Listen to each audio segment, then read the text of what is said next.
So the reason we don't believe we deserve it is that we've been conditioned from a young age to believe that our self-worth, okay, comes from something outside ourselves. And I'll give you some very good, clear examples, okay? From a very young age, when we're grown up and our parents raise us, we need to behave a certain way in order to receive approval and love from our parents. We need to be a good boy or a good girl. And whatever our caretakers wanted us to do, like teaching a dog to play tricks, we had to do in order to sort of feel that sense of we're good or we are worthy of their approval and affection. When we started to go to school, we needed to get good grades,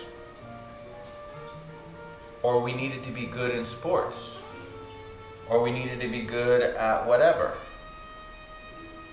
Again, it was conditional upon a certain response, and now we got our approval, we got our sense of self-worth that way, okay? So we're starting to understand that in order to get love, we need to behave or be something outside of ourselves.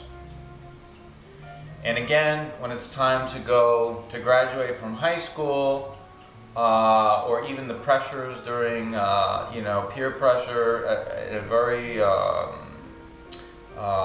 influential time in our life when we're teenagers, we again get approval from members of the opposite sex. If we look a certain way, if we behave a certain way, if we have a car, if we're cool, if we're with the in crowd.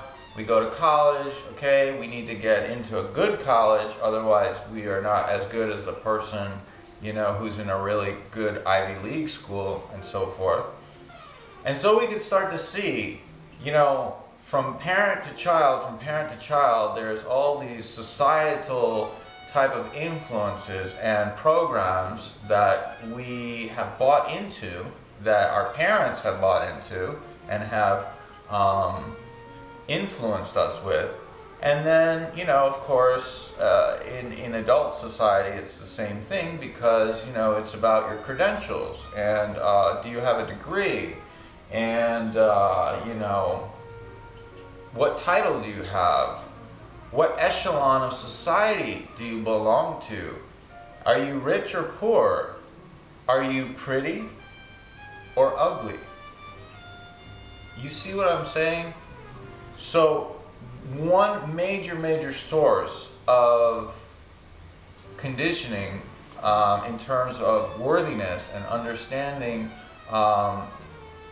where we got the messages that we were not worthy is perhaps we feel we're not living up to this external image of expectation that is coming from these external sources. So that's where we lost our sense of self-worth, because we may not have a degree, or we may not feel that we're pretty, or so on and so forth. And so it's only natural that we grew up feeling like pretty empty and isolated and not feeling worthy of other people's love as well as our own love. So just keep that in mind. I'm going to kind of bust, that myth right now. And I'm just going to give it to you straight. The truth, because all of that is a lie, and the truth is that we are all intrinsically worthy. Try to feel what that means. We are intrinsically worthy because we were born. We came to this world worthy.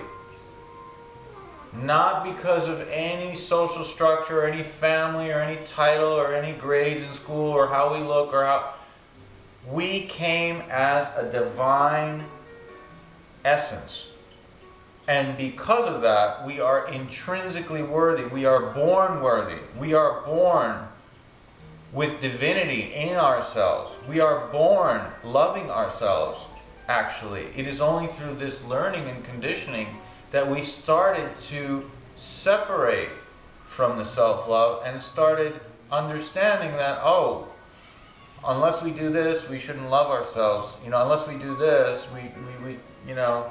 we can't love ourselves unless we do this, unless we behave like this, unless we look like this, unless we have these credentials and we have these, let's call them confirmations that society and our family give us.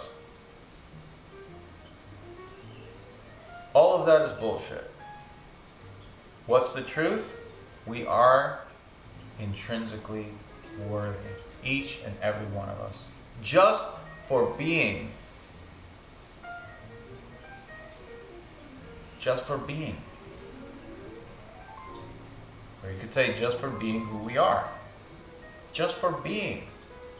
Just for being. That's it. We are divine. We are worthy. We deserve the absolute ultimate in life. We deserve our love right now. Each and every one of us. Without question. Regardless of how we look. Regardless of anything. So, let's be clear. Just want a quick review. The relationship between self-love and self-worth are very closely tied together.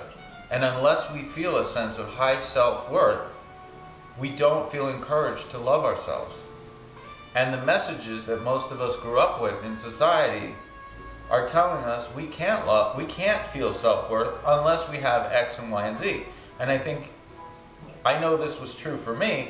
I was waiting to acquire this and to be this and to do this until I finally felt like, yeah, if I do this, that, and I am this, that, and I have this, that, I will then love myself. Well, let me tell you, that never comes. Because you're in this mode of always thinking of the next thing in order to fulfill your need. Whereas when you start to understand this dynamic and the inherent falsehood of this way of thinking, you'll start to break through it and you'll start to understand, hey, I don't need anything, I don't need anyone, I don't need to be or look, I'm worthy of the best things in life. I'm absolutely, priceless. That's my worth. And then you'll be right on. So let's move on.